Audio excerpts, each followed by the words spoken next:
सब कैसे हैं? Welcome back to my second new blog on the census of India for 2026। अब मैं क्या बोला इंग्लिश में, आप लोगों को तो समझ में ही नहीं आया होगा। आइए एक बार मैं इसको हिंदी में बताता हूँ। मैं ये बता रहा था कि वेलकम बैक का मतलब आइए मेरे इस वीडियो में आपका स्वागत है। मैं आज बात करने वाला हूँ जनगणना 2026 जो भारत में सुचारू रूप से मई में शुरुआत हुआ है और पूरा जून तक होगा। अब क्या मैंने आपको वीडियो में पहले वाले वीडियो में ये बताया था कि जनगणना को मतलब जनगणना के प्रति आप लोगों को जागरूक करने के लिए मैं वीडियो बनाया था। इस वीडियो में आज हम बात करेंगे जनगणना में आपसे कौन-कौन से ऐसे सवाल जो पूछे जाएंगे जो आपको बताने बहुत ही महत्वपूर्ण हैं।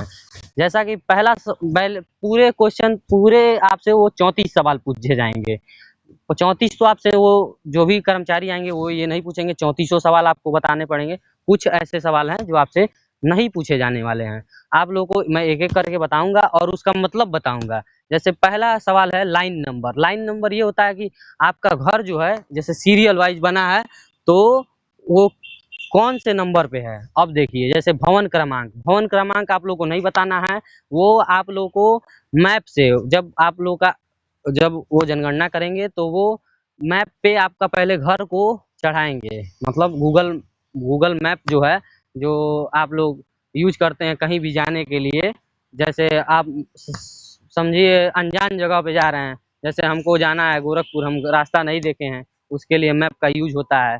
उसी तरह आप उसी मैप के जरिए आप लोग का उसके घर पे चढ़ाया जाएगा। अब देखिए जनगणना में मकान संख्या ऐप द्वारा, तो जनसंख्या में जो मकान संख्या है वो ऐप के द्वारा। तो ऐप के द्वारा का मतलब ये आप लोग नहीं बताएंगे, वो कर्मचारी खुद भर लेंगे, ठीक है, वो आपको नहीं बताना है। अब जैसे चौथा सवाल आता है फर्श की सामग्री। आपके घर में फर्श है, आपका घर कच्चा हाउस है। कच्चा हाउस का मतलब आपका घर बांस से बना है। अगर आपका घर ईंट से बना हुआ है तो फर्श हुआ है कि नहीं हुआ है, जेन्युइन बताना है। ये नहीं बता देना है कि मेरा टाइल लगा है, टाइल लगा है तो टाइल बताइए, पत्थर लगा है तो पत्थर बताइए, मतलब फर्श बताना है। अब मकान छत की मुख्य सामग्री, छत जैसे पहले जमाने में क्या होता था, छत दो तरीके से होता था कि पहले एक ईंट से होती थी और दूसरी जो थी वो अब जो हो रही है डिजिटल 5G जमाने में वो हो रही है क्या बोलते हैं गिट्टी बालू और सीमेंट से, ठीक है, वो सीमेंटेड है। और मकान का उपयोग, आप उस मकान में का उपयोग कर रहे हैं कि नहीं कर रहे हैं। मान लीजिए बहुत लोग हैं कि घर गांव में बनवा दिए हैं, अब कोई लुधियाना रह रहा है घर बनवा के, कोई पंजाब रह रहा है, कोई कहीं और रह रहा है, तो उपयोग आप कर रहे हैं कि नहीं कर रहे हैं। अब मकान की स्थिति, अगली सवाल जो है मकान की स्थिति है। तो मकान की स्थिति का मतलब ये हुआ कि आप उस मकान में रहने लायक हैं कि नहीं हैं। अब आपके परिवार में कुल कितनी संख्या है ये बताना है, और परिवार में मतलब संख्या कितनी है ये हो गया। परिवार में जोड़े कितने हैं, मतलब विवाहित जोड़े, जैसे आप समझ लीजिए आपके मम्मी पापा हो गए, आपके दादा दादी हो गए, आपके चाचा चाची हो गए। तो खैर जो चाचा चाची हो गए वो अलग वो उन लोग का अलग होगा, और आपके परिवार का पर्सनल परिवार का आपका अलग होगा। अब देखिए उपलब्ध कमरों की संख्या, आपके घर में कितने कमरे हैं, बरामदा छोड़ देना है, बरामदा को नहीं काउंट करना है, आपको सिर्फ कमरों की संख्या बतानी है, ठीक। अब पेयजल की मुख्य स्रोत का मतलब, अब बहुत लोग 5G जमाने में आरओ का पानी पी रहे हैं खरीद कर, बहुत लोग अभी नल का पानी पी रहे हैं। हम लोग के गांव देहात में तो नल का ही पिया जाता है, ठीक है। अब देखिए दूसरा जो है वो क्या बोलते हैं अपशिष्ट जल निकासी। जो क्या बोलते हैं अपशिष्ट जल निकासी का मतलब होता है जो आपको नहाते हैं, बर्तन धुलते हैं, ठीक है, तो वो जल आप कहाँ निकालते हैं, पाइप से आप नाली में डालते हैं कि आप अपने खेत में गिराते हैं कि आप रोड पे गिराते हैं, ठीक है। अब देखिए बंद करो। आपके जो पिताजी होंगे उनको मुखिया बनाया होगा, उनसे सवाल पूछा जाएगा मुखिया का लिंग क्या है, मुखिया कौन है, ठीक।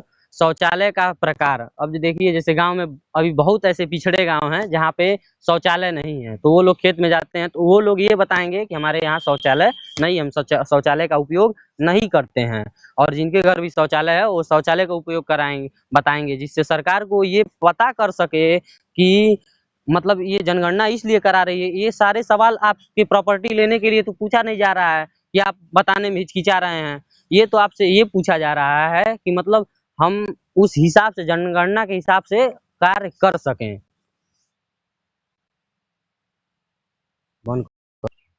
अब जैसे अगला सवाल है कि स्नान का स्रोत क्या है? स्नान स्रोत जैसे बहुत लोग के घर में अब बाथरूम बन गया है एकदम, मतलब वीवीआईपी, और बहुत लोग के घर नल भी नहीं है, तो वो लोग कहाँ नहाते हैं? वो लोग तो हमको लग रहा है नहर में नहाते हैं। जैसे हमारे मामा के यहाँ मतलब अभी भी वो बैकवर्ड है, तो वहाँ पे क्या बात है कि मतलब वहाँ पे वो लोग नदी में नहाते हैं। तो इस वो जो जेन्युइन बातें हैं वही बताना है। आपके घर रेडियो या ट्रांजिस्टर है कि नहीं है? ठीक।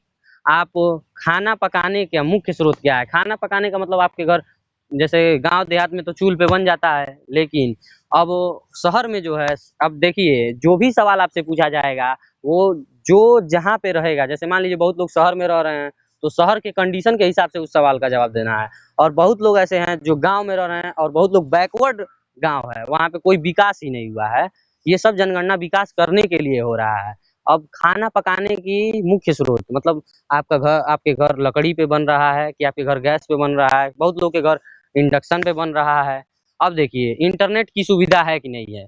जैसे हम लोग के यहाँ इंटरनेट की सुविधा तो हर जगह हो गई है धीरे धीरे करके, अभी कोई ऐसा मतलब एरिया नहीं बचा है जहाँ इंटरनेट की सुविधा नहीं हो। ये आप लोग को बताना नहीं है, वो लोग कर लेंगे। लैपटॉप की उपलब्धता, आपके घर लैपटॉप है कि नहीं है? अब ये आपसे नहीं पूछेंगे कि कितना लैपटॉप है, बस एक लैपटॉप है तो है, नहीं है तो नहीं है, बस ये बताना है। ठीक। अब जैसे कार जीप हो गया या मोटरसाइकिल हो गया, आपके घर अगर कार जीप है तो बताइए, नहीं है तो मत बताइए। अब बहुत लोग के घर देखे हैं वहीं पे, आज मैं ये अनुभव किया हूँ कि वहाँ पे बहुत लोग के घर कार जीप था, नहीं चढ़वा रहे थे लोग।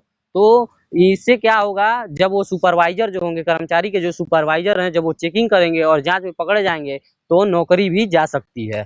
तो आप ऐसा ना करें कि किसी की नौकरी चली जाए। अब जैसे मुख्य अनाज, अब सबसे ज्यादा आप किस चीज की अनाज यूज मतलब अपने इस्तेमाल करते हैं? जैसे कि बहुत लोग चावल खाते हैं, बहुत लोग रोटी खाते हैं। तो अपने मतलब खर्च के हिसाब से बताना है, और संपर्क हेतु, और अंत में आप लोगों को बता देना है संपर्क हेतु मोबाइल नंबर। आप मुखिया का बतवा सकते हैं, अपने मम्मी पापा का, अब मतलब जो भी गार्जियन है वो अपना नंबर दे सकते हैं।